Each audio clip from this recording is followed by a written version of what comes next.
Doctrine of separation of powers. इस doctrine के according state के वेरियस ऑर्गन्स जो होते हैं, जैसे लेजिस्लेचर है, पार्लियामेंट और स्टेट लेजिस्लेचर, एग्जीक्यूटिव है, गवर्नमेंट हो गई, और जुडिशरी, इनके बीच में पावर्स को डिवाइड कर दिया जाता है। लेजिस्लेचर का काम होता है लॉज बनाने का,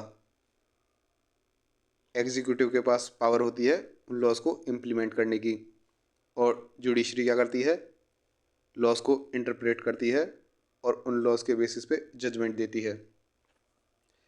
इस डॉक्ट्रिन के फीचर्स क्या हैं कि सेम पर्सन एक से ज़्यादा ऑर्गन का हिस्सा नहीं बनेगा।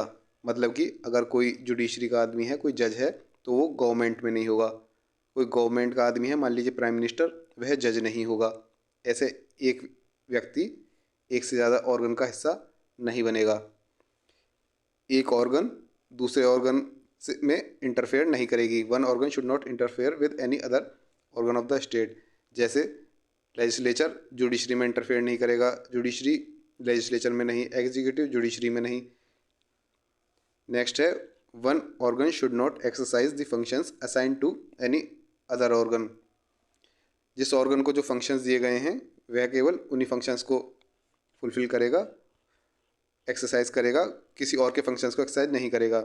जैसे जुडिशरी जो है वह लॉज नहीं बनाएगी, लॉज इम्प्लीमेंट नहीं करेगी। ऐसे ही एग्जीक्यूटिव जो गवर्नमेंट है वह जजमेंट नहीं देगी। ऐसे ही लेजिस्लेचर वह जजमेंट नहीं देगी। सबके अपने अपने सेपरेट फंक्शंस हैं, कोई किसी दूसरे के फंक्शंस को एक्सरसाइज नहीं करेगा। लिमिटेशन क्या है इस डॉक्ट्रिन की?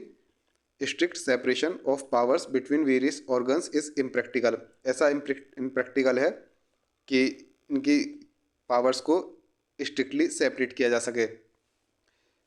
कभी कभी होता है एग्जीक्यूटिव का हेड जैसे प्रेसिडेंट होता है, प्रेसिडेंट भी कभी कभी लॉ बना देता है in the form of ordinance, ordinance की फॉर्म में लॉ पास कर देता है। कभी कभी जुडिशरी अपने जुडिशियल डिसीजन से लॉ बना देती है। तो ऐसे एकदम स्ट्रिक्ट डिफरेंस, स्ट्रिक्ट सेपरेशन नहीं है, हालांकि मोटा मोटा सेपरेशन है। कॉन्स्टिट्यूशन के कौन कौन से प्रोविजंस हैं, आर्टिकल्स हैं जो सजेस्ट करते हैं सेपरेशन ऑफ पावर्स को? जैसे आर्टिकल 50 है, directive principles of state policy का, वह सेपरेट करता है जुडिशरी को एग्जीक्यूटिव से। आर्टिकल 121 और 211 है, वह कहता है कि लेजिस्लेचर जो है, पार्लियामेंट हुआ या फिर स्टेट लेजिस्लेचर, वह सुप्रीम कोर्ट और हाई कोर्ट के जजेस के कंडक्ट को डिस्कस नहीं कर सकता। केवल एक ही केस में डिस्कस कर सकता है, जब ये जजेस इम्पीच किए जा रहे हों, in the case of impeachment.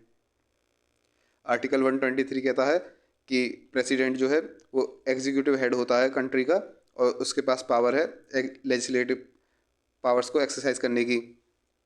जैसे वह प्रोमulgate कर सकता है ऑर्डिनेंस, वह कोई ऑर्डिनेंस ला सकता है। ये एक तरह से प्रेसिडेंट जो हुआ एग्जीक्यूटिव का हेड, वह लेजिस्लेटिव पावर एक्सरसाइज कर रहा है।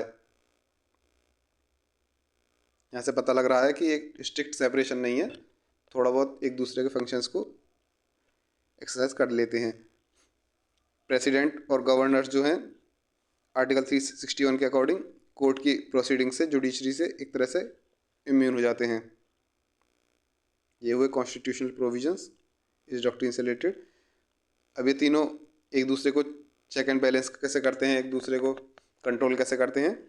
जैसे ये हुआ आपका लेजिस्लेचर, आपकी पार्लियामेंट हो गई। पार्लियामेंट जुडिशरी को कैसे कंट्रोल करती है कि वह जजेस को इम्पीच और रिमूव कर सकती है कुछ सर्टेन कंडीशंस में। जुडिशरी लेजिस्लेचर को कैसे कंट्रोल करेगी? वह पार्लियामेंट द्वारा ऐसे बनाए हुए कानून जो कि बेसिक स्ट्रक्चर को ऑल्टर करते हों, चेंज करते हों, उनको अनकॉन्स्टिट्यूशनल डिक्लेयर कर देगी जुडिशरी। अब जुडिशरी एग्जीक्यूटिव को कैसे कंट्रोल करती है और एग्जीक्यूटिव जुडिशरी को कैसे? जुडिशरी जो है यह देखेगी यदि एग्जीक्यूटिव का कोई भी एक्शन कॉन्स्टिट्यूशन को वॉयलेट करता है, उसका उल्लंघन करता है, तो उस एग्जीक्यूटिव एक्शन को रिव्यू कर सकती है और उसको खारिज भी कर सकती है। एग्जीक्यूटिव कैसे जुडिशरी को एक तरह से चेक एंड बैलेंस करता है? एग्जीक्यूटिव जजेस के अपॉइंटमेंट में रोल निभाता है।